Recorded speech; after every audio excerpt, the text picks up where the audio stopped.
Hello प्यारे परीक्षार्थियों, आप सभी को मेरा बहुत बहुत नमस्कार। कल भी हमने हिंदी पेडागोजी का आपका सेशन लिया था और आज भी हम आपके लिए सबसे महत्वपूर्ण सेशन लेकर आए हैं, जो है भाषा कौशल। जितना भी हम ये भाषा अर्जन करते हैं, अधिगम करते हैं, वो किस लिए करते हैं कि हमें भाषा में दक्षता मिल सके। दक्षता मतलब होता है निपुणता, एक्सपर्टीज। और दक्षता हमें किस चीज़ में चाहिए होती है? ये जो आपके 4 भाषाई कौशल हैं, सुनना, बोलना, पढ़ना, लिखना, ठीक है, यही 4 आपके मुख्य कौशल हैं, जिसमें कम से कम आप ये मान के चलिए पेपर में 2 से 3 प्रश्न आप मतलब कि आप इमेजिन करके देखिए कि कम से कम मिनिमम है ये कि 2 से 3 प्रश्न आपको इस टॉपिक से आएंगे ही आएंगे। तो बहुत अच्छे से आपको ये विषय करना है। वैसे कल मैंने आपसे वादा किया था कि कल हमने भाषा अर्जन और अधिगम के बहुत सारे प्रश्न नहीं किए थे, तो आज हम जो सेशन की स्टार्टिंग है वो वहीं से करेंगे। तो चलिए फ्रेंड्स, फटाफट कल जो हमने क्वेश्चन किया था लास्ट में कि स्किनर की यह राय है कि बच्चे अक्सर भाषा अर्जन प्रक्रिया में क्या करते हैं, तो पहले फटाफट कीजिए। पहले हम 10 प्रश्न सिर्फ और सिर्फ भाषा अर्जन और अधिगम के करेंगे और उसके बाद फिर हम भाषा कौशल का विषय प्रारंभ करेंगे। ओके, हाँ जी भाई, जो सेशन है फ्रेंड्स वो बिल्कुल टाइम पे ही स्टार्ट होगा और हम भी यही चाहेंगे कि हमारे यहाँ पर जितने भी प्यारे परीक्षार्थी हैं वो भी बिल्कुल सही समय पर, एग्जैक्ट टाइमिंग पर यहाँ पर हमारे साथ जुड़ जाएं। और मेरी आपसे एक और रिक्वेस्ट है, कृपया करके जल्दी से इस सेशन को जितना ज़्यादा हो सके फ्रेंड्स शेयर कीजिए, क्योंकि कभी कभी बच्चों के माइंड में होता है कि भाई सेशन थोड़ा लेट स्टार्ट होगा, ये होगा, पता नहीं सेशन स्टार्ट हुआ है नहीं। कुछ बच्चों को सेशन के होने का भी पता नहीं है। तो कृपया करके आप जिस जिस ग्रुप में हैं जल्दी से इस सेशन को शेयर कर दीजिए जी। यहाँ पे 1-2 बच्चों की कुछ क्वेरीज है, वो क्वेरीज मुझे मिल चुकी हैं फ्रेंड्स, ठीक है ना। और मैंने आपसे कहा है कि कृपया करके अपना जो कॉन्टैक्ट नंबर है वो ज़रूर शेयर कर दें। ओके, चलिए यहाँ पे सी ऑप्शन कह रहे हैं जो बिल्कुल सही है कि स्किनर की यह राय है, BF स्किनर की, कि बच्चे अक्सर भाषा अर्जन प्रक्रिया में वयस्कों की नकल करते हैं। तो सी ऑप्शन आपका बिल्कुल करेक्ट आएगा, सी ऑप्शन। उसके बाद फटाफट भाषा सीखना डैश है, तो इसका उत्तर क्या आएगा? सभी बच्चे ट्राई करेंगे प्लीज। भाषा सीखना डैश है, इसका सही उत्तर क्या है?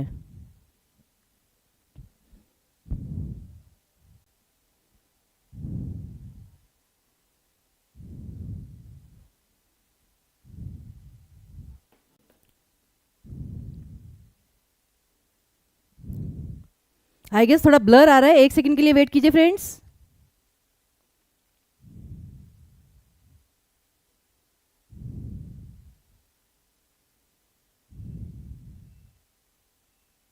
साफ नहीं दिख रहा है, आई नो, 1 सेकंड के लिए होल्ड कीजिए।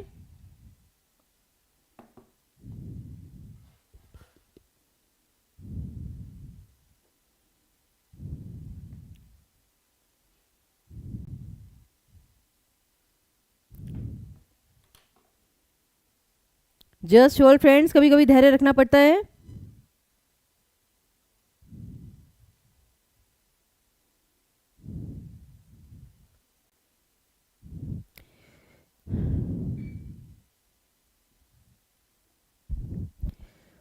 अरे तब तक ऐसा करिए, चलिए तब तक क्या कहते हैं कि आप 1 मिनट के लिए थोड़ा रिवाइज कीजिए कि कल हमने क्या क्या किया था। तब तक हम यहाँ पर ये जो वीडियो है वो सेट करते हैं।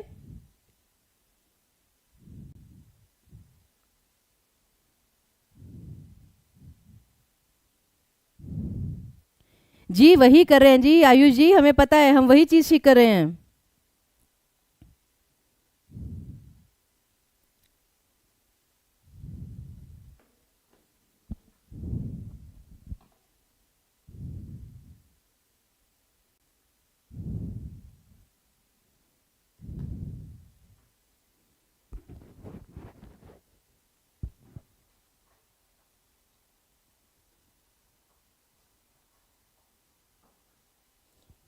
मैम 2-3 टाइम्स कर दिया है ऑटो मैनुअल, बट नहीं हो रहा वो।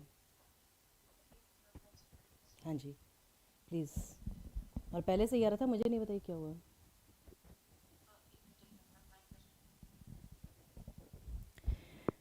भाई सभी बच्चे हमारा साथ दें, हम तो यही चाहते हैं। प्लीज़ 1 सेकंड के लिए आप प्रतीक्षा कर सकते हैं सभी बच्चे, क्योंकि क्वेश्चंस बहुत ज़्यादा इंपॉर्टेंट है, टॉपिक बहुत ज़्यादा इंपॉर्टेंट है। तो ज़रा ज़रा होल्ड कीजिए, जिससे कि जो आपका जो वीडियो है वो ब्लर ना हो, क्लियर आ जाए बिल्कुल।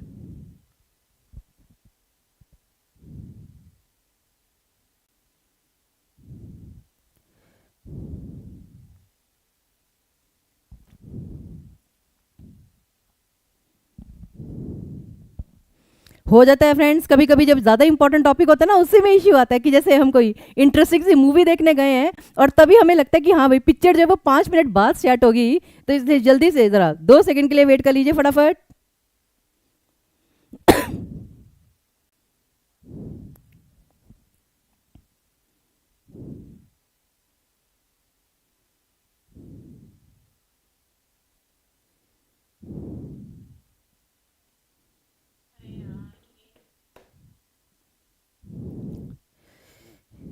ये ऑटो मैनुअल के अलावा कुछ नहीं और ऑप्शन?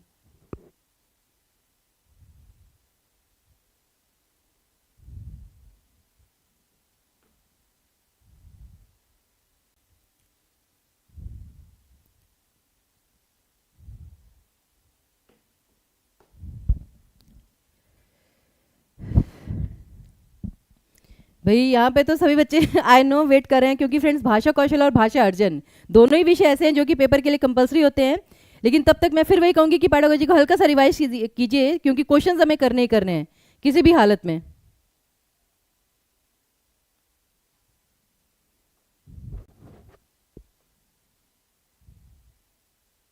ये देखिए कितने सारे बच्चे जो हैं वो आ चुके हैं, आई नो फ्रेंड्स।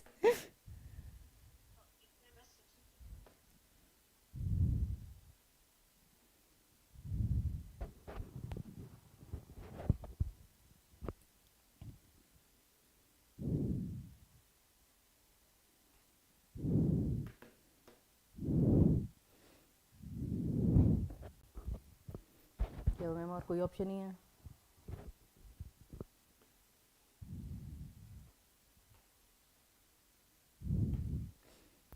ये लीजिए फ्रेंड्स, देखिए आपके लिए क्वेश्चन सही हो गया है। वही मैंने आपको कहा था कि हम तो पूरा प्रयास कर ही रहे हैं, तो क्वेश्चन आपके सामने जल्दी जल्दी सॉल्व कीजिए। और ये वाले ऐसे जो छोटे छोटे क्वेश्चन होते हैं ना, डेफिनेशन टाइप के क्वेश्चन, वो जरूर आते हैं। कल भी मैंने आपको कहा था वो जो की वर्ड्स वाले क्वेश्चन है, तो जल्दी से कीजिए सारे बच्चे कि भाषा सीखना क्या होता है फटाफट। और इतनी देर के लिए धैर्य रखने के लिए आप सभी का बहुत बहुत धन्यवाद। अच्छा, अब ए ऑप्शन, सी ऑप्शन, अभी भी डाउट है? तो भाषा सीखना फ्रेंड्स, जहां पे सीखना आता है अधिगम आता है, ठीक है ना, वहां पर आपका फिर स्वाभाविक और अवचेतन नहीं आएगा, सुविचारित और चेतन आएगा। कि सुविचारित और चेतन, इस चीज का सभी बच्चे ध्यान रखेंगे। सभी बच्चे जरा इस चीज का ध्यान रखिए प्लीज। यहां पर देखिए, यहां पे भाषा सीखना है, फिर वही चीज आप जो कंफ्यूज हो रहे हैं, कुछ बच्चे ए कह रहे हैं क्योंकि स्वाभाविक और अवचेतन क्या होता है, ये होता है भाषा अर्जन। फिर सी ऑप्शन देखिए, स्वाभाविक और सुविचारित, ये गलत है, ठीक है ना, स्वाभाविक नहीं होता, वो पूरा सोच समझकर होता है। तो यहां पर जो आपका करेक्ट ऑप्शन आएगा वो आपका बी ऑप्शन आएगा, सुविचारित और चेतन, कि सोच समझकर जो आपने कार्य किया है। ओके, सभी बच्चों को ये चीज क्लियर है? प्लीज ध्यान दीजिए सभी बच्चे। अगला देखिए फटाफट, उसके बाद निम्न में से सही कथन का चयन करें। अब ये ऐसे वाले प्रश्न और भी ज्यादा टिपिकल होते हैं, क्योंकि ऐसे में आपको बहुत ध्यान से चारों विकल्प पढ़ने ही पड़े हैं, मतलब पढ़ने हैं, क्योंकि जब तक आप चारों विकल्प अच्छे से नहीं पढ़ेंगे आप उत्तर समझ नहीं पाएंगे।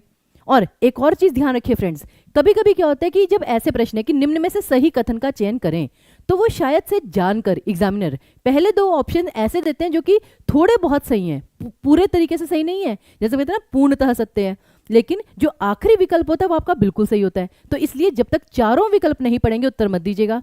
तो क्या है, प्रथम भाषा प्रशिक्षण द्वारा अर्जित की जाती है, प्रथम भाषा विद्यालय में अर्जित की जाती है, प्रथम भाषा अर्जन एक प्राकृतिक प्रक्रिया है, या फिर प्रथम भाषा बच्चों के सचेतन प्रयास द्वारा अर्जित की जाती है।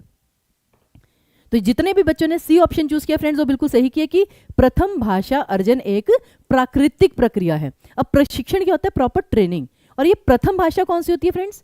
प्रथम भाषा का मतलब होता है हमारी मातृभाषा, जो हमने बचपन में अपने परिवार, अपने समाज में देखी है, जिसे हमने बिना किसी प्रयास के सीख लिया, तो वो एक प्राकृतिक प्रक्रिया है। तो आपका सी ऑप्शन सही आएगा। आगे देखिए फटाफट फटाफट, चौथा प्रश्न है, 10 प्रश्नों के बाद हम भाषा कौशल प्रारंभ करेंगे।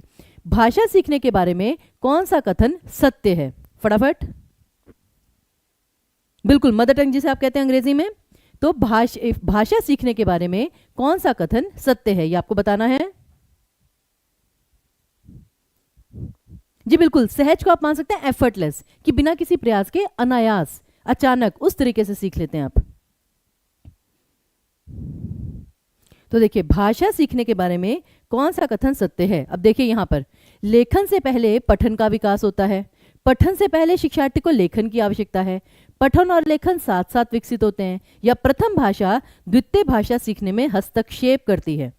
हाँ जी, सभी बच्चे बताएंगे। इसमें भी सी ऑप्शन है कि पठन और लेखन साथ साथ विकसित होते हैं। अब वैसे तो आज ये वाला क्वेश्चन मैं आपको इसीलिए करवा रही हूँ क्योंकि हमें आज भाषा कौशल ही करना है, और यहाँ पे पठन का मतलब क्या होता है, सिर्फ ऐसे पढ़ना नहीं। लेखन का मतलब क्या होता है कि हाथ से आप बस कुछ लिख रहे हैं, चाहे देखकर ही लिख रहे हो, नहीं। तो इसका जो विस्तृत रूप है आज हम वही डिस्कस करेंगे। उसके बाद जब बालक किसी भाषा को द्वितीय या तृतीय भाषा के रूप में सीखता या सीखती है तो इसे क्या माना जाता है। अब प्रथम भाषा तो हुई हमारी मातृभाषा, और प्रथम भाषा हमेशा, ठीक है ना, अर्जित की जाती है। लेकिन जो दूसरी या तीसरी भाषा हम सीखते हैं, जैसे कि अगर हमारी मातृभाषा हिंदी है तो हम अंग्रेजी सीख रहे हैं या उर्दू सीख रहे हैं या संस्कृत सीख रहे हैं, तो उसे क्या माना जाता है, अर्जन, वृद्धि, अमूर्तता या सीखना। तो डी ऑप्शन आएगा फ्रेंड्स, उसे कहते हैं भाषा सीखना, क्योंकि तब हम ध्यान से कि इस चीज को ऐसे करेंगे, उसको ऐसे करेंगे, तो प्रयास के साथ, होश में रहते हुए सही से करते हैं, प्रोसीजर के साथ। तो डी ऑप्शन ऑब्वियसली। आगे देखिए, और फ्रेंड्स मैं आपको फिर बता रही हूं, आप देखिए स्क्रीनशॉट्स हैं ये सारे के सारे आपके प्रीवियस ईयर क्वेश्चंस हैं, तो पेपर में ऐसे ही प्रश्न आते हैं। फिर निम्न में से कौन सा विकल्प भाषा सीखने के लिए सही नहीं है, फटाफट ट्राई कीजिए सारे बच्चे। निम्न में से कौन सा विकल्प भाषा सीखने के लिए सही नहीं है।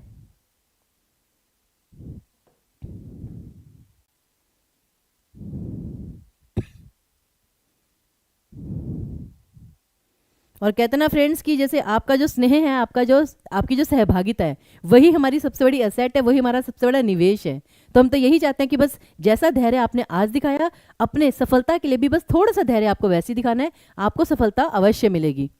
तो निम्न में से कौन सा विकल्प भाषा सीखने के लिए सही नहीं है। अब भाषा कौशल एक भाषा से दूसरी भाषा में अंतरण योग्य होते हैं। अंतरण का मतलब क्या होता है फ्रेंड्स, ट्रांसफर। तो वो कह रहे हैं कि उस योग्य होते हैं कि अगर बाई चांस मैं हिंदी अच्छी बोलती हूँ तो हो सकता है कि मैं अंग्रेजी भी अच्छी बोल पाऊँ सीखने में। तो ये थोड़ा बहुत एक बार को होल्ड पे रखते हैं। यदि अवसर और यथा योग्य समय दिया जाए तो प्रत्येक बालक में अनेक भाषाएं सीखने की क्षमता होती है। फिर वही ये सारी पॉसिबिलिटीज हैं, तो ये भी सही हो सकता है आपका। फिर मातृभाषा दूसरी या विदेशी भाषा सीखने में हस्तक्षेप करती है। अब अगर आपको पहले और दूसरे में डाउट है, आप एक बार ना तीसरा चौथा विकल्प देखिए सारे बच्चे, फ्रेंड्स प्लीज। ये क्या होता है, ट्रिक्स, ठीक है ना, जो आपने भी आई गेस देखी होंगी बहुत बच्चों ने, जिनको नहीं पता वो देख लीजिए। आप तीसरा चौथा विकल्प देखिए, मातृभाषा दूसरी या विदेशी भाषा सीखने में हस्तक्षेप करती है, यानी रुकावट डालती है या फिर सहायता करती है। तो जब दो कॉन्ट्राडिक्टरी स्टेटमेंट आपस में हैं तो ऑब्वियसली आंसर उन्हीं में से एक होगा। तो आप ये मान के चलिए कि ए और बी आंसर तो आपका होगा ही नहीं, ठीक है ना। तो जब आपके पास दो कॉन्ट्राडिक्टरी स्टेटमेंट्स जो आपस में बिल्कुल ऑपोजिट हैं वो दी गई हैं तो कंफर्म है कि आंसर उन्हीं में से होगा। तो मातृभाषा दूसरी भाषा सीखने में हस्तक्षेप करती है, बिल्कुल नहीं, तो ये बात आपकी गलत है। तो सी ऑप्शन आपका करेक्ट आएगा, क्योंकि हम बहुभाषिकता का नियम देखते हैं, कल हमने किया था, और बहुभाषिकता में है ही यही कि जो दूसरी भाषाएं होती हैं वो तो बच्चे के और ज़्यादा संज्ञानात्मक विकास में मदद करती हैं, बच्चे को और ज़्यादा सृजनात्मक, क्रिएटिव बनाती हैं, इंटेलिजेंट बनाती हैं। तो वो कभी भी हस्तक्षेप नहीं करती, सहायता प्रदान करती हैं। ओके, आगे देखिए, भाषा सीखने के आरंभिक वर्षों में कहानियां किस चीज के लिए होती हैं। जैसे छोटे छोटे बच्चों को कहानियां सुनाई जाती हैं तो उसका उद्देश्य क्या होता है, फटाफट। कहानियां सुनाने के पीछे शिक्षक का उद्देश्य क्या होता है, नैतिकता के लिए, भाषा सीखने हेतु निवेश, दोहराव और पुनरुत्पादन, या फिर अपने समाज के बारे में सीखना।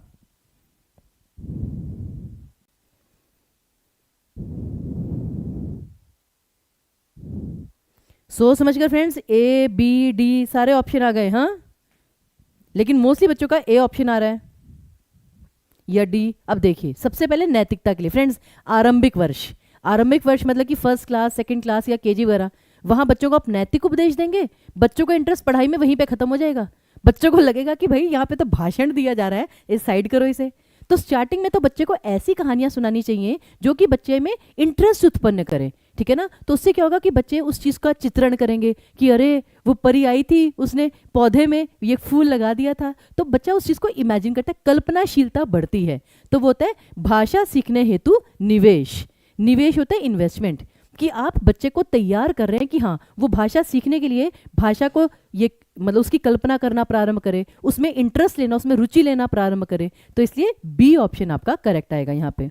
ओके, और ये क्योंकि आरंभिक वर्ष है फ्रेंड्स, जब भी यहाँ पर आपको कक्षा का स्तर दिया जाए, कक्षा का स्तर दिया जाए, तब आपका जो उत्तर होता है वो परिवर्तित हो सकता है। अगर यहाँ पे आरंभिक वर्षों की जगह उच्च स्तर होता तो क्या पता डिफरेंट होता। ओके, चलिए आगे देखिए। फिर विद्यार्थी प्रथम भाषा सीखते हैं कैसे वातावरण में, जल्दी से।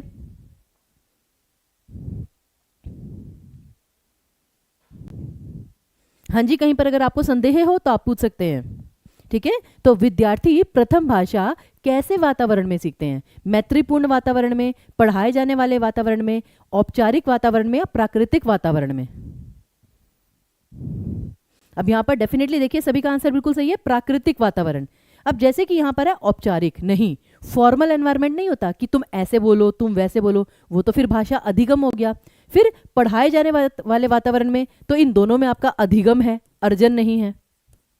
लेकिन जो पहला विकल्प है मैत्रीपूर्ण वातावरण यानी कि फ्रेंडली एनवायरनमेंट, अब हम ये अपेक्षा करते हैं कि भाई सबके घर में फ्रेंडली एनवायरनमेंट हो, लेकिन जिन लोगों के घर में या जिन जैसे कुछ एरियाज होते हैं जहाँ पे भाई अच्छा वातावरण नहीं है, ठीक है ना, या कुछ घर हैं जहाँ पे सही वातावरण नहीं है, बट फिर भी ठीक है ना, चाहे आपके घर में वातावरण कैसा भी हो, जो भी आप भाषा अपने आसपास सुनेंगे वो आप सीखेंगे तो है ही। तो ये जो है इतना मतलब कंप्लीट नहीं है, लेकिन प्राकृतिक वातावरण कि जो भी आपको वातावरण मिले सबसे पहले उसमें आप भाषा अर्जित करेंगे ही करेंगे।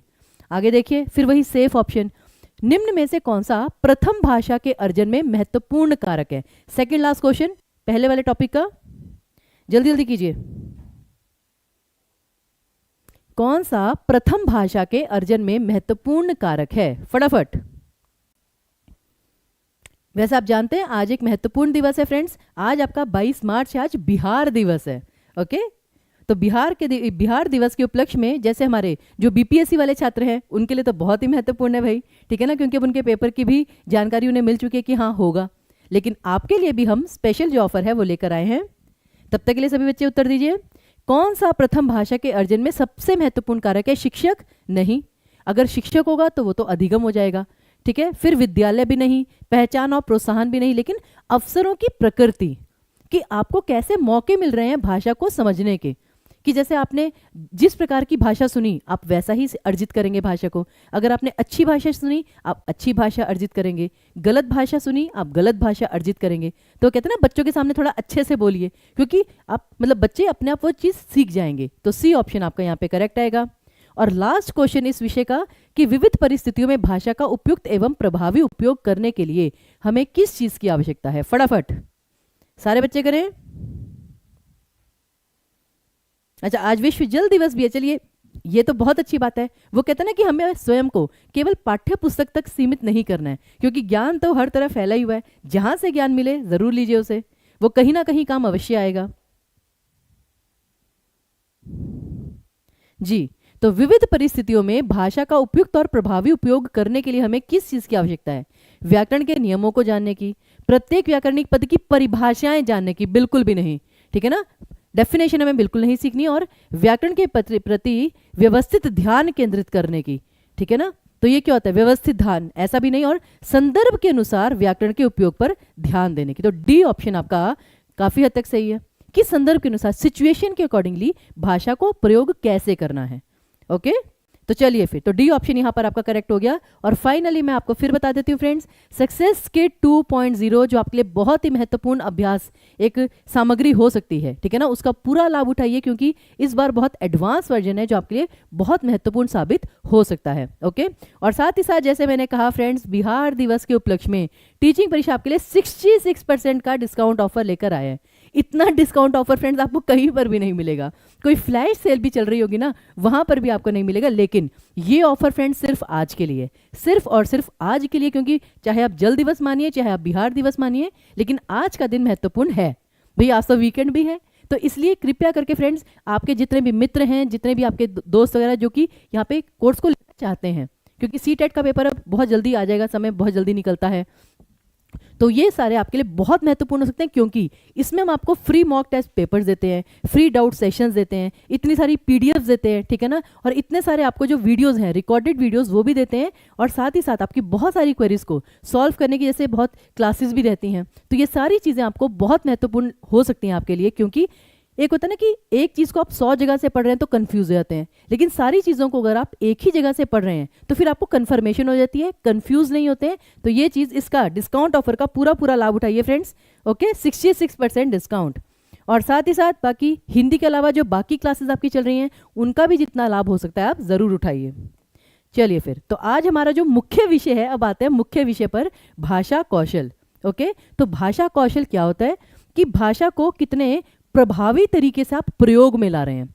और प्रयोग में लाने का मतलब ये नहीं है सिर्फ बोलना। जैसे कि सबसे पहला है आपका सुनना, ठीक है ना, जिसे हम कहते हैं श्रवण कौशल, कि आप भाषा को सुन रहे हैं।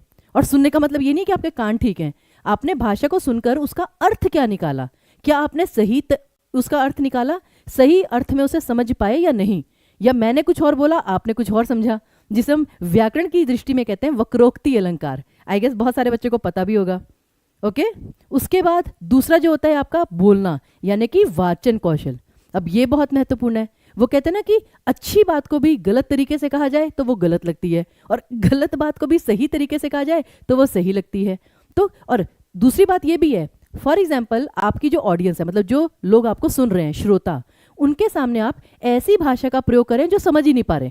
फॉर एग्जाम्पल कि आपके सामने बहुत ही साधारण से लोग हैं जिन्हें बहुत ही गहरी हिंदी नहीं आती, और आप अपनी विद्वता दिखाने के लिए, इंटेलिजेंस दिखाने के लिए इतने हैवी हैवी वर्ड्स यूज कर रहे हैं, तो क्या उसका कोई फायदा होगा? नहीं होगा, आपका बोलना सारा व्यर्थ जाएगा। तो वाचन कौशल में सबसे महत्वपूर्ण होता है श्रोता के अनुसार सही भाषा का प्रयोग करना, जो सामने वाला समझ तो पाए, ये बहुत महत्वपूर्ण है। फिर आपका आता है पठन कौशल। पठन कौशल में, अच्छा, बच्चों का एक गलतफहमी क्या है, वो पठन कौशल में सिर्फ वो चीज़ लेते हैं जो कि लिखा हुआ पढ़ रहे हैं। तो फ्रेंड्स, पठन कौशल में चित्र भी आते हैं, कि जैसे बच्चे, छोटे छोटे बच्चे चित्र को देखकर, जैसे वो पंखा देखा कि अरे पंखा घूम रहा है, अपने खिलौने को भी देखा, अरे पंखा। तो अगर वो सिचुएशन को पढ़ रहे हैं, स्थिति को पढ़ रहे हैं, या फिर जैसे चित्र को पढ़ रहे हैं, वो भी आपका पठन कौशल में आएगा। और उसके बाद आता है लेखन कौशल। फिर वही चीज़, लेखन कौशल का मतलब केवल आपकी हैंडराइटिंग नहीं है। लेखन कौशल का मतलब ये नहीं है कि किसी ने आपसे कुछ सवाल पूछा और आपने बस आंसर लिख दिया। वो जो उत्तर है आपका, वो उसमें कितने मौलिक विचार हैं, यानी कि ओरिजिनल थॉट्स, आपने कैसे शब्दों का प्रयोग किया है, ठीक है ना, कितने प्रभावी तरीके से व्याकरणिक शुद्धियों का ध्यान रखते हुए आपने लिखा है, वो सारी की सारी चीज़ें इसमें, ठीक है ना, इंक्लूड होती हैं। यहाँ तक थोड़ा बहुत क्लियर है?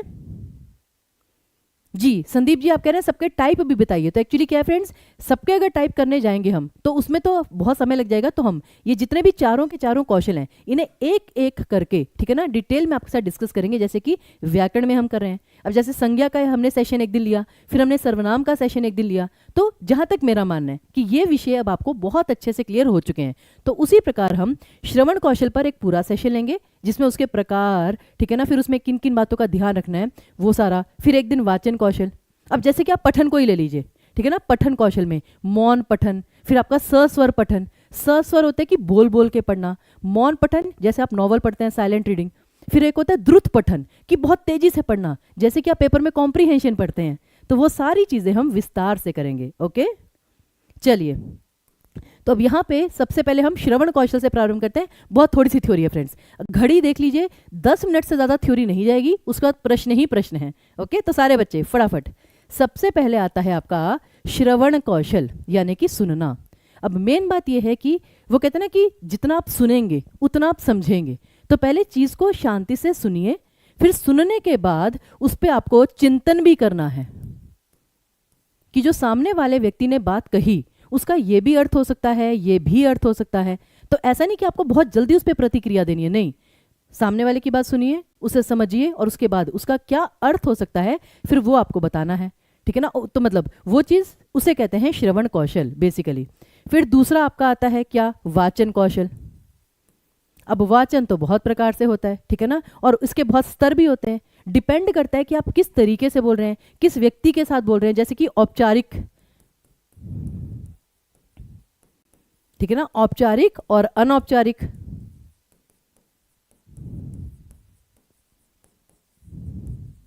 तो जैसे अगर आप औपचारिक वाचन कर रहे हैं, औपचारिक रूप में बोल रहे हैं, तो आप कहेंगे महोदय, महोदया, जी। और अनौपचारिक कह रहे हैं तो अरे तुम ऐसे कर रहे हो।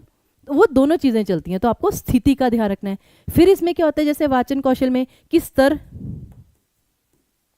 स्तर का ध्यान रखना है कि जो सुनने वाला व्यक्ति है, जो आप बोल रहे हैं उसे सुन कौन रहा है। तो जो श्रोता है उसका सबसे ज़्यादा ध्यान रखना है कि आपकी बात को सुन कौन रहा है, वो किस तरह की भाषा को समझ सकता है, ठीक है ना। अगर वो बहुत विद्वान लोग हैं तो उस प्रकार की भाषा का प्रयोग कीजिए, वो और अच्छे से सुनेंगे। लेकिन जो अगर बहुत ही साधारण से लोग हैं, फिर उनके साथ आपको बोलचाल की भाषा रखनी है। जो छोटे छोटे बच्चे हैं उनको एक बहुत इंपॉर्टेंट चीज़ होती है, जैसे कि मैं अपना उदाहरण आपको देती हूँ फ्रेंड्स, सोशल स्टडीज़ में बहुत ज़्यादा थ्योरी होती थी, मुझसे बहुत ज़्यादा थ्योरी याद नहीं होती थी, इतने सन में ये हुआ, इतने सन में ये वाला युद्ध हुआ। लेकिन जो टीचर जो होता है, शिक्षक जो होता है, वो उस चीज़ को बहुत इंटरेस्टिंग बना सकता है, जैसे आपको दानी सर भाई करवाते ही हैं। तो इसलिए आप बात को किस तरह से प्रस्तुत करते हैं, बेसिकली भावों की अभिव्यक्ति, प्रस्तुतिकरण, वो बहुत ज़्यादा महत्वपूर्ण होता है।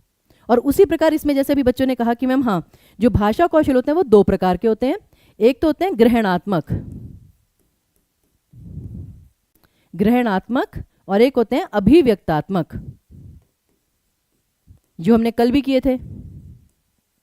ग्रहणात्मक कौन से होते हैं? जिन्हें हम ग्रहण कर रहे हैं, जैसे कि सुनने से हम भाषा को ग्रहण कर रहे हैं, पढ़ने से हम भाषा को ग्रहण कर रहे हैं, तो सुनना और पढ़ना। फिर अभिव्यक्तात्मक, जिनसे हम अपने विचारों को सामने वाले के सामने प्रकट करते हैं, ठीक है ना, एक्सप्रेस करते हैं फीलिंग, वो चाहे बोलने के जरिए हो चाहे लिखने के जरिए। तो भाषा कौशल को, और ये फ्रेंड्स इतना सिंपल क्वेश्चन पेपर में बहुत बार आता है, लिटरली मैं आपको बता रही हूँ, आज भी हम वो क्वेश्चन करेंगे, ओके। उसके बाद देखिए, उसके बाद अगले जो आपके दो कौशल हैं, तीसरा पठन कौशल। अब पठन कौशल के फ्रेंड्स बहुत सारे प्रकार हैं, इसमें तो पूरा एक सेशन अच्छे से जाएगा। द्रुत पठन, फिर वो आपका याद है स्कीमिंग और स्कैनिंग, जिसका क्वेश्चन बहुत फेमस है और हर बार फ्रेंड्स इस बार भी पेपर में आया था, जानते हैं लास्ट टाइम भी स्कीमिंग और स्कैनिंग का क्वेश्चन आया था, कि जो स्कीमिंग होती है, ठीक है ना, वो सरसरी तौर पर पठन है या बारीकी से पठन है, ठीक है ना। फिर स्कैनिंग, इन दोनों में से क्या है, कभी कभी हम इसी में कंफ्यूज रहते हैं। तो मुझे तो लगता है आधा सेशन उसी पे जा सकता है, स्कीमिंग और स्कैनिंग पर। बारीकी से पठन क्या होता है? बारीकी से पठन होता है, फॉर एग्जाम्पल आपको जैसे रिजल्ट आया, आपको अपने रोल नंबर में फटाफट छांटना है कि मैं पास हुआ फेल हुआ। या फिर जैसे सरसरी तौर पर पठन, सरसरी तौर पर पठन ये होता है कि फटाफट आपने कॉम्प्रिहेंशन को ऊपर ऊपर से पढ़ा और उसका सार ग्रहण कर लिया। तो ये सारी चीजें हम विस्तार से करेंगे। और पढ़ने का मतलब होता क्या है? पढ़ने का मतलब है कि किसी चीज का अनुमान लगाकर, अनुमान लगाना और अपेक्षित अर्थ तक पहुंचना।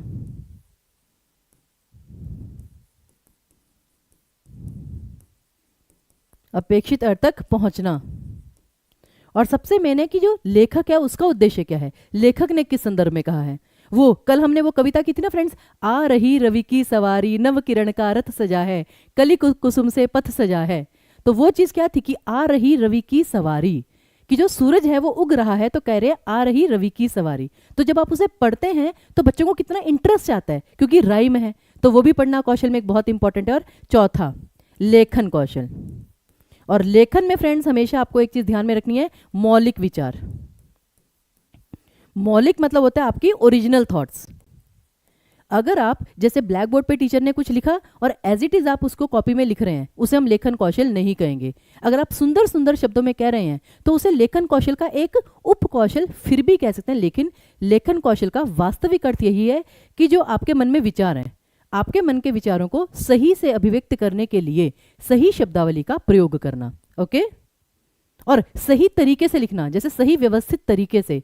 फॉर एग्जाम्पल अगर आप पत्र लिख रहे हैं तो पत्र लिखने की एक शैली होती है कि ऊपर आपको दिनांक लिखनी है, फिर आपको उस स्थान का पूरा मतलब पता होना चाहिए, फिर आप किसको लिख रहे हैं कि नमस्कार, ठीक है ना, आदरणीय सभापति महोदय, मतलब जो भी आपको वहाँ पे एड्रेस करना है। फिर विषय, कि किस विषय में वो आप पत्र लिख रहे हैं।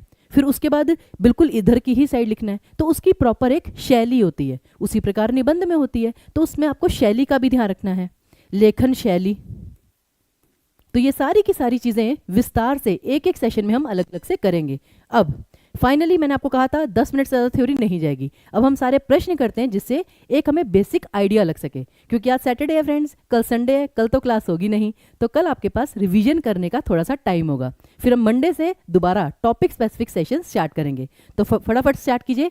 लेखन कौशल का क्या अर्थ है? पहला ही क्वेश्चन लेखन कौशल का, जल्दी से फटाफट सभी बच्चे ट्राई करेंगे प्लीज। और प्लीज़ मेरी आपसे एक और रिक्वेस्ट है, अब जैसे आज जो आप ये सेशन देख रहे हैं, इसके बाद आपको क्या लगता है कि किस विषय पर आपको पहले सेशन चाहिए? एक होता है ना हमारा एक प्रेफरेंस कि मैम ये वाला विषय पहले करवा दीजिए, मैम ये वाला विषय पहले करवा दीजिए, चाहे वो व्याकरण का हो चाहे वो आपका पैडागोजी का हो। तो कृपया करके अपने सजेशन कमेंट बॉक्स में ज़रूर लिखिए। और मैं फिर कह रही हूँ फ्रेंड्स, आज और सिर्फ आज के लिए 66% डिस्काउंट का ऑफर है। इस ऑफर को मत जाने दीजिए, चाहे आप हो चाहे आपका कोई मित्र हो, उसको इस ऑफर का ठीक है ना भीतर जरूर लेकर आइए। चलिए ए ऑप्शन कह रहे हैं तो स्वीकृत लिपि प्रतीकों के माध्यम से विचारों को अंकित करना, ठीक है ना। अब जैसे बाकी क्या है, पाठों को पढ़ना, ये तो पठन कौशल हो गया। बोलते हुए सुनना, ऐसा कुछ नहीं। सही सही उच्चारण करना, ये भी नहीं। तो ऐसे केस में ए ऑप्शन आपका बिल्कुल सही है। आगे देखिए, निम्न में से कौन सी भाषा कौशल के शिक्षण हेतु सबसे उपयुक्त गतिविधि है? Friends very important question. Paper में ये बहुत बार आता है कि बच्चों के पठन कौशल के विकास के लिए निम्न में से सबसे उपयुक्त गतिविधि कौन सी है? बच्चों के श्रवण कौशल के लिए निम्न में से सबसे उपयुक्त गतिविधि कौन सी है?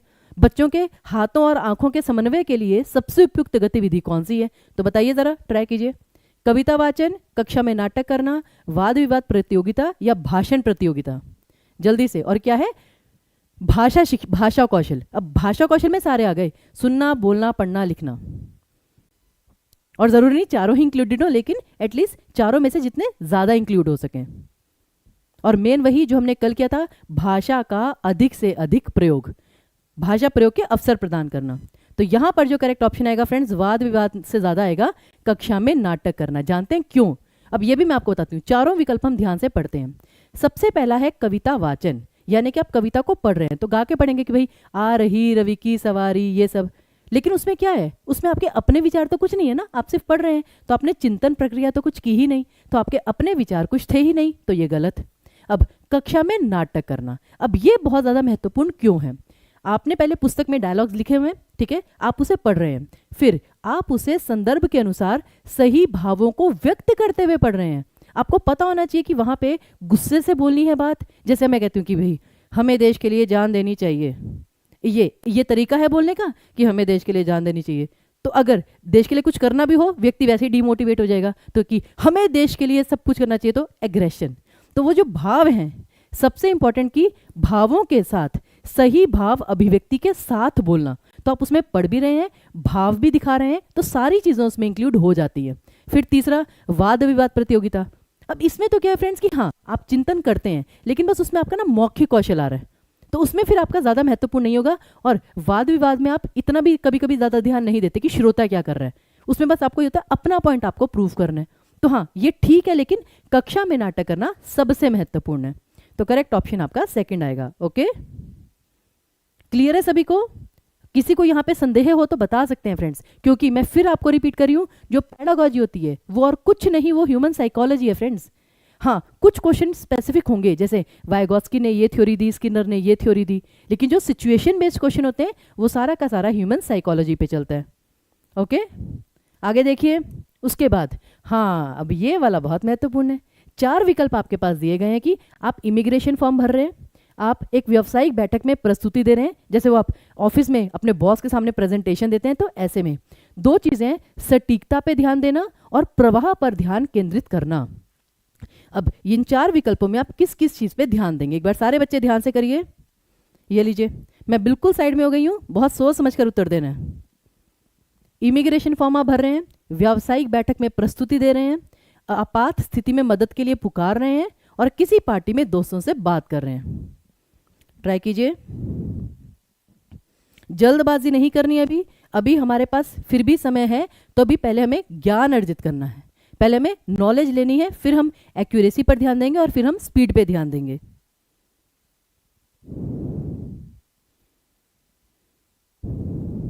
हाँ जी, बी ऑप्शन कह रहे हैं। चलिए देखते हैं। तो सबसे पहले इमिग्रेशन फॉर्म, अब उसमें कोई फ्लो नहीं है फ्रेंड्स, उसमें सटीकता है कि एक भी अगर आपका जो इन्फॉर्मेशन है इधर से उधर हुई, इनफैक्ट अगर आपका जो नाम है, फॉर एग्जांपल मेरा नाम है ISHA ईशा, अगर वहां पे मैंने आई की जगह ई भी लिख दिया तो उन्हें तो मौका चाहिए रोकने का सारा कुछ, तो इसलिए सटीकता पे ध्यान देना बहुत जरूरी है। अब सटीकता पे ध्यान देना फर्स्ट ऑप्शन में भी है, थर्ड ऑप्शन में भी है। तो जहां पे फर्स्ट का फर्स्ट ऑप्शन है और फर्स्ट का थर्ड ऑप्शन है, तो 2 ऑप्शन ओपन है। बाकी इसको भी हटाइए और इसको भी हटाइए। तो ऑप्शन एलिमिनेट करना एक और सबसे महत्वपूर्ण चीज है। ठीक है, अब व्यावसायिक बैठक में प्रस्तुति देना। अब जब आप प्रेजेंटेशन, ठीक है ना, दे रहे हैं तो उसमें भी आपको, अब देखिए जैसे कि अब जैसे किसी पार्टी में दोस्त से बात करना, अब उसमें तो आपको प्रवाह चाहिए, फ्लो, कि आप चाहे फ्रेंडली वे में ही सही लेकिन फ्लो में बात कर रहे हैं। तो फोर्थ का आपका सेकंड या फोर्थ आना चाहिए। तो फोर्थ का सेकंड या फोर्थ वो इसमें है, तो सेकंड ऑप्शन आपका बेस्ट है। ठीक है ना, और सेकंड का आपका थर्ड आना था कि अगर कोई प्रेजेंटेशन दे रहे हैं तो आपको बिल्कुल सटीकता पे ध्यान देना है कि बिल्कुल ऐसे ही चीज प्रेजेंट करनी है। ओके, तो बी ऑप्शन आपका सही है। तो ऐसे क्वेश्चन पेपर में हमें लगता है कि बहुत डिफिकल्ट है लेकिन उतने होते नहीं। रियल लाइफ में अप्लाई करके देखिए, उत्तर आपके सामने होगा। अगला देखिए फटाफट, ये अब सी टेट पेपर 2 का क्वेश्चन है 2022 का। कौन सा अध्ययन कौशल है, जल्दी से, कौन सा अध्ययन कौशल है? सभी बच्चे ट्राई करेंगे प्लीज।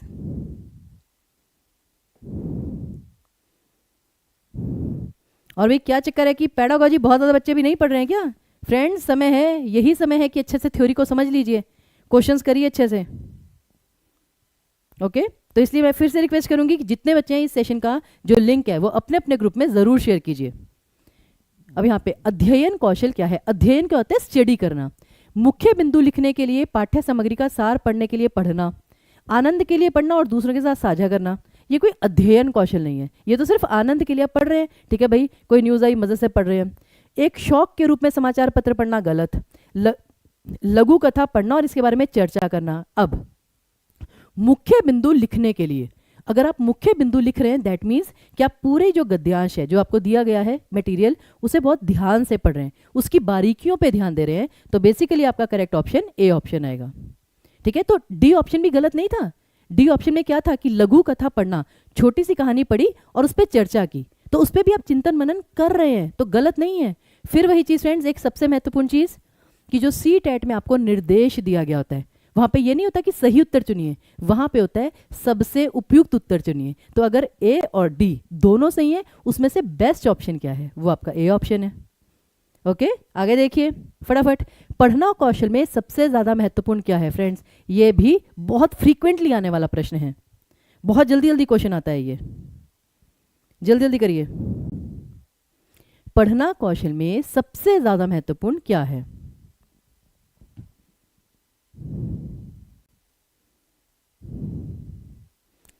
जी बिल्कुल बिल्कुल, हम ये चीज़ नोटिस करेंगे। ये A option, C option, D option. Okay, वर्णों की पहचान कृपया नहीं, क्योंकि फिर वही चीज़, पढ़ना कौशल में सिर्फ अक्षर नहीं आते हैं, चित्र भी आता है, चित्र। आप, मैं कह रही हूँ ना, जब भी आपको ऑप्शन चूज करना है सारी पॉसिबिलिटीज को लेकर चलना है, सेफ ऑप्शन चूज करना है, सेफ ऑप्शन। तो अगर आपको वर्णों की पहचान नहीं भी है, अरे जब वर्ण ना हो चित्र हो, फॉर एग्जाम्पल आप कहीं जा रहे होते हैं तो आपको साइंस दिखते हैं, एरोज दिखते हैं, तो उसको भी पहचानते पहचानते आप पहुंच जाते हैं ना। तो वर्णों की पहचान नहीं, पढ़ने की गति कोई फर्क नहीं पड़ता, चाहे धीरे पढ़ें चाहे तेज पढ़ें, लेकिन अर्थ एवं अनुमान। फ्रेंड्स, पठन कौशल में एक जैसे कहते हैं ना कीवर्ड, अर्थ ग्रहण करना, ये बार बार ये चीज़ याद रखिए, आना ही आना है पेपर में। ठीक है, अर्थ एवं अनुमान कि एटलीस्ट आप अनुमान तो लगा रहे हैं कि हाँ इसका ये मीनिंग हो सकता है, ये भी संभावित अर्थ हो सकता है, तो सी ऑप्शन।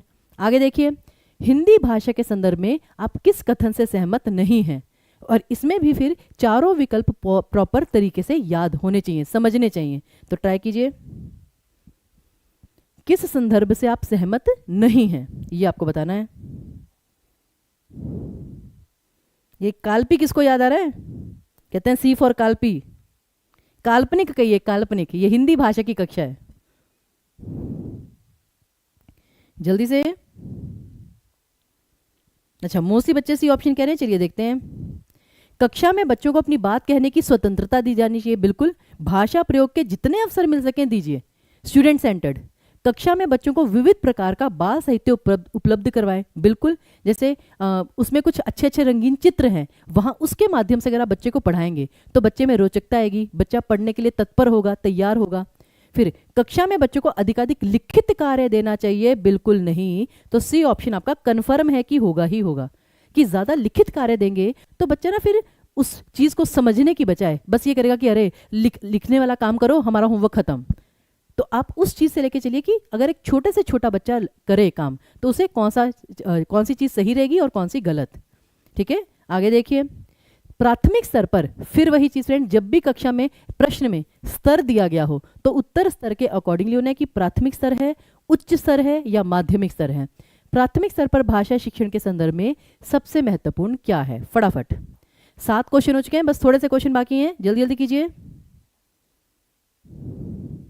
और जैसे हमने इस हफ्ते किया था कि पहले 4 दिन व्याकरण, फिर अगले 2 दिन पैडागोजी, और कॉम्प्रिहेंशन तो हम साथ साथ करेंगे ही करेंगे, तो अगले हफ्ते भी हम ऐसे ही करेंगे।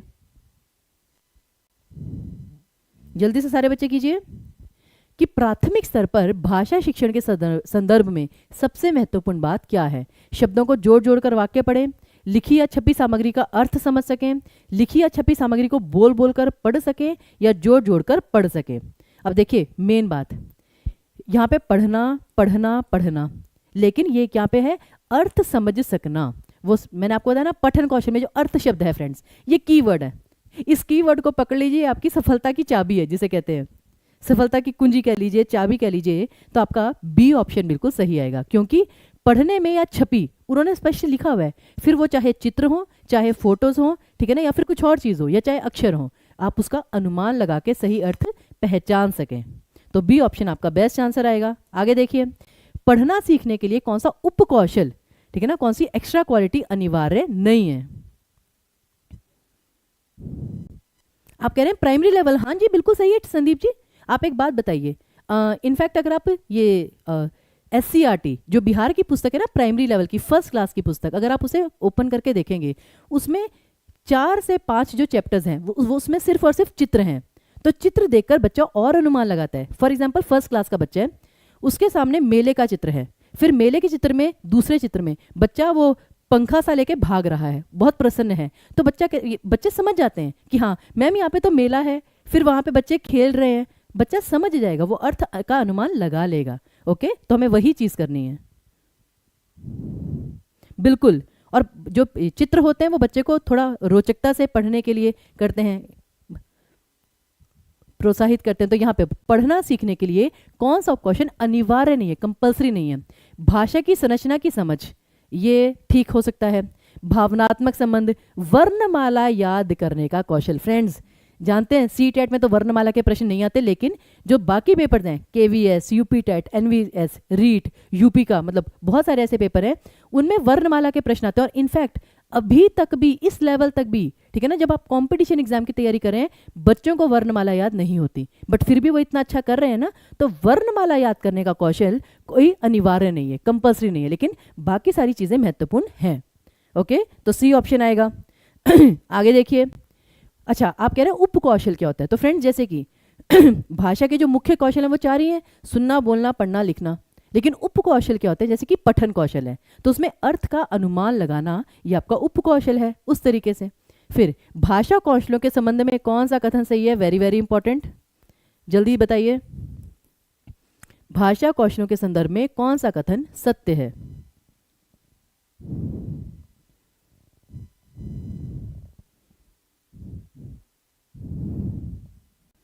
हाँ जी, मैं आपको वही कह रही हूँ फ्रेंड्स। अब जैसे कि आपका वाचन कौशल है, तो वाचन कौशल में जो चिंतन है वो भी आपका एक उप कौशल है, क्योंकि बोलने के लिए पहले उस चीज़ के बारे में एनालिसिस करना पड़ता है कि किन शब्दों का प्रयोग किया जाए, क्या तर्क सामने रखा जाए।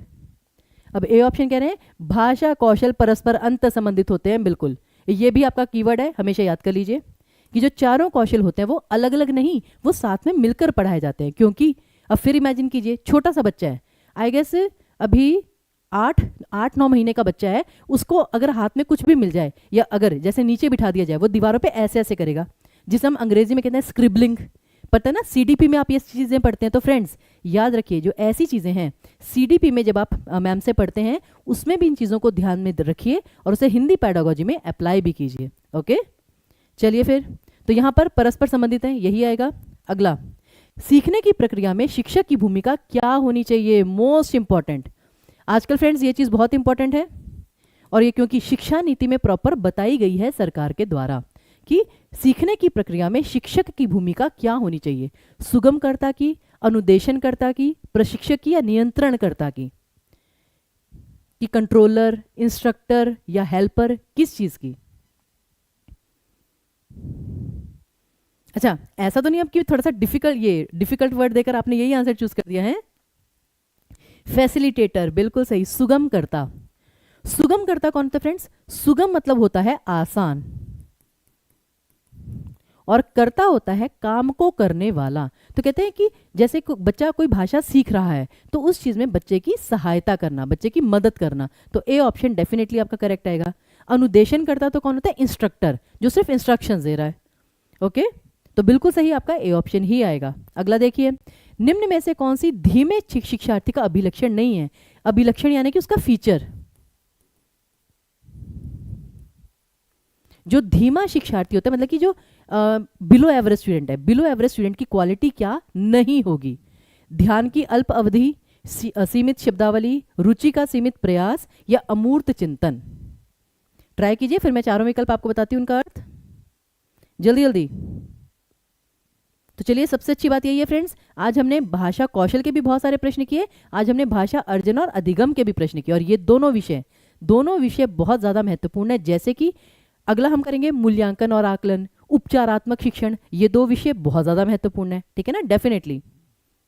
अब डी ऑप्शन आप कह रहे हैं अमूर्त चिंतन। अब जैसे सबसे पहले ध्यान की अल्प अवधि यानी कि लेस कंसंट्रेशन, कि आप सिर्फ कुछ ही समय के लिए ध्यान दे पाते हैं, फिर आपका ध्यान भटक जाता है। 2 चैप्टर पढ़े, फिर कुछ ना पानी पी लेते हैं, चला किसी से ना बात कर लेते हैं। लेस कंसंट्रेशन, बहुत ही कम एकाग्रता, तो ये वो चीज़ होती है। तो हाँ, धीमे छात्र की होती है। फिर सीमित शब्दावली, आपकी वोकेबलरी बहुत ही कम है, आप ज़्यादा शब्दों पे ध्यान ही नहीं दे रहे हैं। जैसे कि निबंध लिखते हैं तो होता है ना, निबंध लिखने से आपको देखने से पता चल जाता है कि बच्चे का लेवल क्या है। फिर रुचि का सीमित प्रयास, कि आपकी जो हॉबीज़ हैं उनको बहुत ही कम अप्लाई कर रहे हैं आप, बस जो काम आया किया, ठीक है जाओ। लेकिन अमूर्त चिंतन क्या होता है? अमूर्त क्या होता है? अमूर्त होता है विचार, जो आपको दिखता नहीं है, विचार करना, चिंतन करना। तो वो जो चीज़ें हैं वो इंटेलिजेंट स्टूडेंट करते हैं, प्रतिभाशाली छात्र। तो डी ऑप्शन आएगा। आगे देखिए, यदि पठन सामग्री के साथ चित्र हों, अब जैसे मैंने कहा चित्रों का महत्व, कि यदि पठन सामग्री के साथ चित्र हों तो क्या होता है? जल्दी से सभी बच्चे ट्राई करेंगे प्लीज।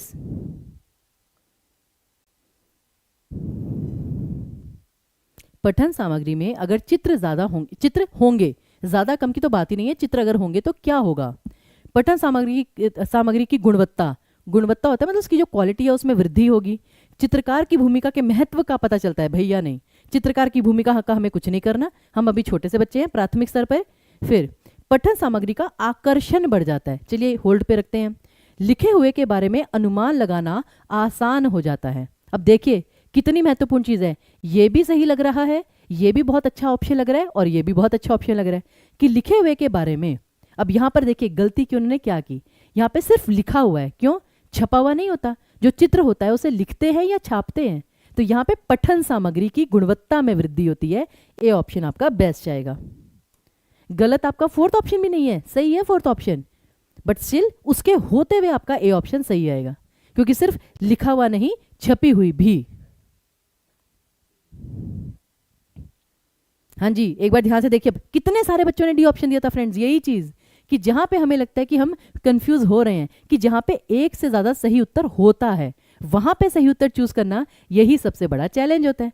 क्योंकि आपको क्या लगता है कि सिर्फ आप तैयारी कर रहे हैं? अरे पूरे देश में कितने लाखों बच्चे तैयारी कर रहे हैं, अगर आपको उनसे आगे निकलना है तो फिर सिलेक्शन तो करनी होगी सही उत्तर की। ठीक है, जिनका सही था वेरी गुड अक्षय, बहुत अच्छी बात है, वेरी गुड। आगे देखते हैं अगला प्रश्न फटाफट। भाषाई क्षमताओं के बारे में कौन सा कथन उचित नहीं है? फिर वही देखिए, अभी हमने कुछ क्वेश्चन पहले वो किया था ना, और दोबारा से वो वाला क्वेश्चन पेपर में आया हुआ है, तो ये क्वेश्चन रिपीट होते रहते हैं, बहुत महत्वपूर्ण प्रश्न है। अच्छा, आपने सही करके गलत कर दिया लक्ष्मी जी, ये भी बहुत महत्वपूर्ण है। यहाँ पे मैं बहुत सारे बच्चों को बता दूं फ्रेंड्स, वो कहते हैं ना कि बचपन में हमें पेंसिल क्यों दी जाती है? क्योंकि हम अपनी गलतियों को सुधार सकते हैं, लेकिन बड़े होके हमें पेन थमा दिया जाता है, क्योंकि फिर उन्हें गलत नहीं किया जा सकता, मतलब सही नहीं किया जाता। लेकिन और अगर सही करेंगे भी तो गलती दिखेगी। अब यहाँ पे क्या है, आपको भी यही करना है, पेपर में ध्यान से उत्तर लगाइएगा। कभी कभी क्या होता है, हमारे दिमाग में पता है कि सेकंड ऑप्शन सही है, लेकिन ओएमआर शीट में टिक करते समय कभी कभी ऐसा होता है कि हम थर्ड ऑप्शन चूज कराते हैं, और उसके बाद एक बार ओएमआर शीट पे फिल कर दिया, फिर वापसी का रास्ता नहीं है फ्रेंड्स। तो बहुत सोच समझ के करना है, सिर्फ और सिर्फ नॉलेज से काम नहीं चलेगा, जोश में होश नहीं खोना है, मैं बार बार कह रही हूँ। ठीक है, जोश को हाई रखना है, लेकिन होश को उससे भी ज्यादा हाई रखना है फ्रेंड्स। ठीक है, चलिए अब यहाँ पे भाषाई क्षमताओं के बारे में कौन सा कथन उचित नहीं है। भाषाई क्षमताएं एक दूसरे को प्रभावित करती हैं, जी करती हैं। भाषाई क्षमताएं एक क्रम से नहीं सीखी जाती, और फिर वही चीज कॉन्ट्राडिक्टरी स्टेटमेंट, एक क्रम से नहीं सीखी जाती और एक क्रम से सीखी जाती हैं। अब ऑब्वियसली आंसर इन दोनों में से ही होगा, तो इसको ए और डी को तो हटा ही दीजिए। ये तरीका है कि 50% एक्यूरेसी तो आपकी वहीं पर आ गई, ठीक है ना, आधे बच्चों को आपने वैसे ही पछाड़ दिया। चलिए, तो अब यहाँ पे हमने कहना है कौन सा कथन सही नहीं है, तो कि एक क्रम से सीखी जाती हैं, ये कथन गलत है। ऐसा कभी नहीं होता कि पहले हम यही कौशल सीखें फिर यही कौशल सीखें। जो छोटा सा बच्चा है, छोटा सा बच्चा किसी चीज को देखकर भी समझ रहा है, यानी पठन कौशल, और वो पेन को ऐसे ऐसे चला भी रहा है, चाहे वो आड़ी तिरछी रेखाएं ही बनाए, लेकिन उसको लिखना यहाँ से प्रारंभ हो जाता है। जब बच्चा स्क्रिबलिंग करता है ऐसे ऐसे ऐसे ऐसे, तो उसे लेखन कौशल में सम्मिलित किया जाता है।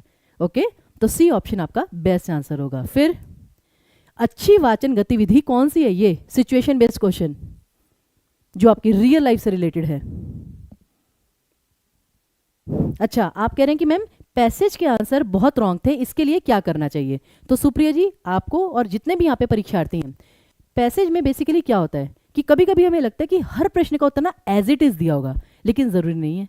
कभी कभी क्या होता है कि प्रश्न को घुमा फिरा के पूछा जाता है, उत्तर भी वैसे ही होता है। तो मैं आपसे वादा करती हूँ, चलिए एक काम करते हैं फ्रेंड्स, मंडे को जब हमारा सेशन है, एक बार के लिए व्याकरण और पैडागोजी को करिए साइड में। मंडे को हम सिर्फ और सिर्फ गद्यांश और पद्यांश करेंगे, तो कम से कम 4 और 5 भी हो सकते हैं कॉम्प्रीहेंशन। तो मंडे को हम सिर्फ कॉम्प्रीहेंशन करेंगे, उसकी स्ट्रेटेजी समझेंगे और सही उत्तर तक पहुंचने का प्रयास करेंगे। ओके, चलिए अब यहां पर बताइए, अच्छी वाचन गतिविधि, वाचन मतलब होता है बोलना, तो वो कौन सी है।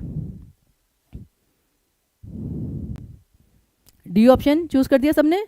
अब सबका कॉमन आंसर है तो सही हो सकता है, तो देखते हैं। जिसमें अध्यापक अधिक बोलते हैं, बिल्कुल गलत, क्योंकि अगर टीचर ही बोलता रहेगा तो बच्चों के लिए बोरिंग हो जाएगा। जिसमें शिक्षार्थी अधिक बोलते हैं, हाँ, जहां पे बच्चे अधिक बोल रहे हैं दैट मीन्स बच्चों की पार्टिसिपेशन है, तो ये आपका अच्छा है, लेकिन अभी चूज नहीं करना, पहले चारों विकल्प पढ़ने हैं। जिसमें सहभागिता के स्तर में असमानता है, तो ये तो बिल्कुल ही गलत है, यानी कि जो बच्चे पार्टिसिपेट कर रहे हैं, तो कुछ बच्चे कुछ ज़्यादा ही पार्टिसिपेट कर रहे हैं, कुछ बच्चे बहुत कम पार्टिसिपेट कर रहे हैं, वो भी गलत है। और अधिक मुखर विद्यार्थियों की सहभागिता सबसे अधिक है। मुखर विद्यार्थी कौन होते हैं, मुखर होते हैं जो खुलकर सामने से बोलते हैं, तो वो तो हम इसमें भी कह रहे हैं ऑप्शन में, तो ये दोनों ही गलत है, ये आपका सबसे सही है बी ऑप्शन। ओके, जिसमें शिक्षार्थी अधिक बोलते हैं। आगे देखिए, फिर प्राथमिक स्तर पर सुनना बोलना कौशल में विकास में कौन सी विधियां अधिक सहायक हैं। हाँ जी निशा जी, जल्दी से। वो कह रहे हैं प्राथमिक स्तर पर, प्राइमरी लेवल पर सुनना बोलना जो कौशल है, सिर्फ सुनना और बोलना, उसके लिए सबसे सही गतिविधि कौन सी है जो कि उन कौशलों को विकास में सहायक करेगी। सभी बच्चे फटाफट करेंगे प्लीज।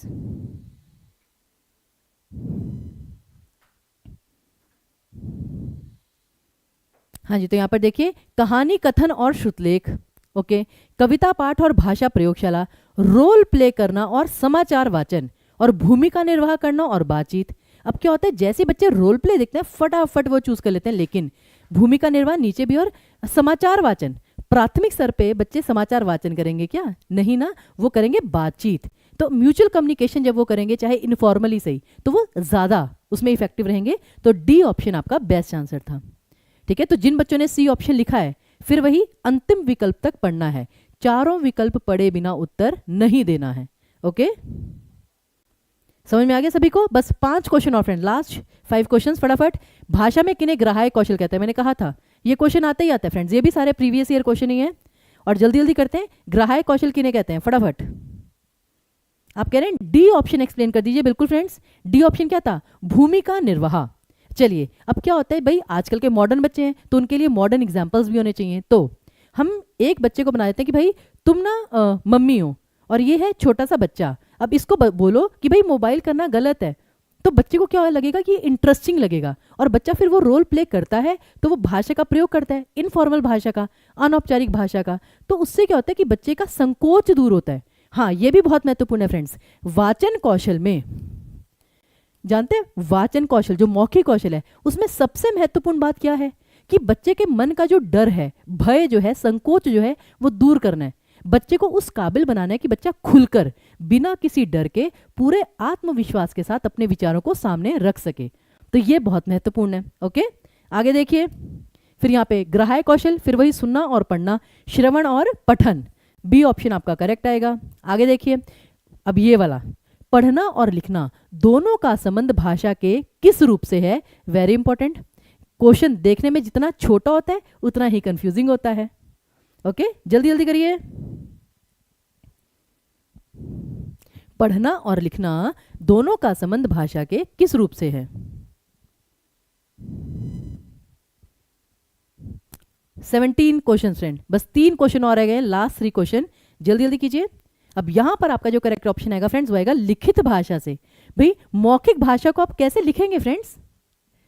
लिखना और पढ़ना दोनों का संबंध इसके भाषा के लिखित रूप से है, क्योंकि जो लिखी हुई चीज है उसी को आप पढ़ेंगे और लिखेंगे, तो दोनों में ही लिखित भाषा का संबंध होता है। तो सी ऑप्शन आपका यहां पे करेक्ट आएगा। ओके, अगला देखिए, लेखन क्षमता संवर्धित यानी विकसित करने के लिए सबसे ज्यादा आवश्यक क्या है?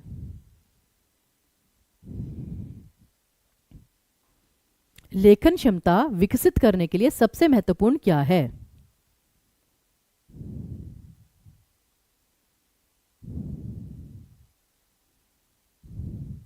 अब देखिए, बच्चों ने वर्णों की आकृति का भरपूर अभ्यास किया हो, ऐसा कुछ नहीं। अध्यापक को लेखन के आकलन की तकनीक की समझ हो, सिर्फ अध्यापक के होने से क्या होता है? फिर बच्चों को लेखन का प्रयोजन पता हो, ये बहुत महत्वपूर्ण है। प्रयोजन क्या होता है? उद्देश्य। बच्चों को पता हो कि जो हम लिख रहे हैं वो किस लिए लिख रहे हैं, क्या वो सिर्फ होमवर्क के लिए लिख रहे हैं या वो टीचर हमें उसकी मतलब तारीफ भी करेगी अगर हम अच्छा लिखेंगे, क्योंकि बच्चे की कैपेबिलिटी उस अकॉर्डिंगली बढ़ जाती है, ठीक है ना, बच्चे की परफॉर्मेंस बढ़ जाती है। और बच्चों के पास लेखन के उपकरण पेंसिल आदि हो, ऐसा कुछ नहीं।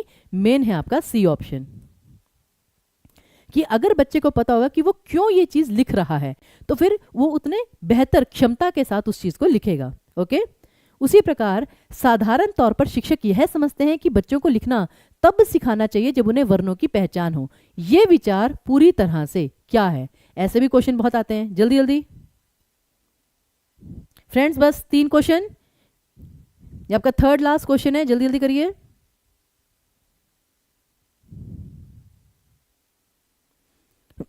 चंदा जी सबसे पहले आपका उत्तर आया, सुनीता, प्रीति very good, Neha, beauty Kumari ji, ममता, नीतू वेरी गुड।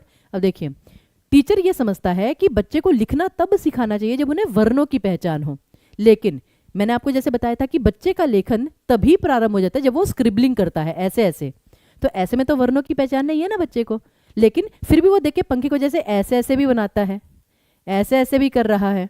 तो ये क्या है कि ये विचार पूरी तरह से अवैज्ञानिक है, बिल्कुल बेतुका, ठीक है ना, ये तर्क है, बाल स्वभाव के अनुकूल है नहीं, ये अवैज्ञानिक है फ्रेंड्स, अवैज्ञानिक, गलत है, बिल्कुल बेतुकी चीज है जिसका कोई मतलब ही नहीं। बच्चों को ऐसा कभी नहीं होना चाहिए कि जब तक वर्णों की जान पहचान हो जाए तब तक उन्हें, अच्छा जानते हैं इसका मतलब क्या है? कि बच्चे को गाना तभी गवाना चाहिए जब बच्चे को सुरों की जानकारी हो। क्यों? अगर बच्चा अभी से गाने का प्रयास करेगा, उसे गाने में इंटरेस्ट आएगा, तभी तो जाकर वो सुरों की जानकारी को और बेहतर तरीके से समझेगा। इसका छोटा सा एग्जांपल ये ले लीजिए। ओके, तो इसलिए करेक्ट ऑप्शन आपका ए ऑप्शन आना था। फिर प्राथमिक स्तर की कक्षा के संदर्भ में नीचे दी गई किस स्थिति में वास्तव में लेखन हो रहा है? Friends, most important question, last question है, जल्दी जल्दी करिए। प्राथमिक स्तर की कक्षा में किस स्थिति में वास्तव में लेखन हो रहा है? अब ये वास्तव में लेखन क्या होता है जरा देखिए। अच्छा, आप यही सोच रही थी, लेकिन बस वही है, अवैज्ञानिक। अवैज्ञानिक मतलब होता है बेतुका, जिसका कोई लॉजिक नहीं है, इलॉजिकल। ये देखिए, अवैज्ञानिक मतलब होता है इलॉजिकल, मतलब जो बिल्कुल ही ये निराधार है, जिसका कोई आधार नहीं है, जो बेतुकी चीज है, बेकार चीज है, ठीक है ना, जो इलॉजिकल है, जिसका कोई मतलब ही नहीं बनता। तो यहां पर अब देखिए किस स्थिति में वास्तव में लेखन हो रहा है, फटाफट। तो अब जैसे है पाठ्य पुस्तक से पढ़कर याद करके लिख रहे हैं, हाँ, इसमें अपने विचार तो है ही नहीं, ये तो रट्टा मार रहे हैं। श्याम पटिया ने ब्लैक बोर्ड पर लिखे हुए को समझकर लिख रहे हैं। चलो एक बार को फिर भी दो दो के समूह में चर्चा करने के बाद विद्यार्थी अपनी अपनी पुस्तिका में लिख रहे हैं, ये सबसे महत्वपूर्ण है। और अभी चौथा विकल्प पढ़ा नहीं है, पाठ्य पुस्तक में से देखकर बोल कर लिख रहे हैं, गलत। तो करेक्ट ऑप्शन आपका थर्ड ऑप्शन ही आएगा, क्योंकि पहले आपने चर्चा की, ठीक है ना, उस प्रकार से फिर आपने किया। चलिए, तो फिर आज के प्रश्न यहीं तक थे फ्रेंड्स। एक अंतिम प्रश्न आपके लिए छोड़कर जा रहे हैं कि शिक्षक का वाचन कैसा होता है, ठीक है। तो सारे बच्चे इसका उत्तर कमेंट बॉक्स में लिखकर जाएंगे, और अब मिलते हैं आपसे मंडे को नए विषय के साथ। तब तक के लिए मैं आपको फिर रिमाइंड करवा देती हूँ फ्रेंड्स, 66% डिस्काउंट सिर्फ और सिर्फ आज के लिए है। तो कृपया करके जिन बच्चों को एक ही प्लेटफॉर्म पर सारी तैयारी अच्छे से करनी है, टीचिंग परीक्षा आपको वो प्लेटफॉर्म प्रोवाइड करवाता है। हम भरोसा आपको दिलाते हैं कि जितनी मेहनत हो सकती है हम तो करेंगे ही करेंगे, और फ्री के, ठीक है ना, फ्री के आपको मॉक टेस्ट पेपर्स मिलते हैं, फ्री के डाउट सेशंस मिलते हैं, फिर आपको सक्सेस किट मिल रही है, फ्री में आपको सारी पीडीएफ्स प्रोवाइड होती हैं, रिकॉर्डेड वीडियोस प्रोवाइड होते हैं, जो कि आपको बहुत लाभदायक सिद्ध होते हैं, ठीक है। तो 66% जो सिर्फ आज के लिए है, उसका लाभ उठाइए, चाहे आप हों चाहे आपके कोई मित्र हों। ओके, तो मिलते हैं फिर ब्रेक के बाद। तब तक के लिए आप सभी का, अच्छा वैसे जाने से पहले, आज दोपहर 3 साढ़े 3 बजे हिंदी का व्याकरण का मॉक टेस्ट पेपर है, तो अगर आप चाहें तो आप भी YouTube सेशन में ही उसे ज्वाइन कर सकते हैं। ओके, तब तक के लिए बहुत बहुत धन्यवाद।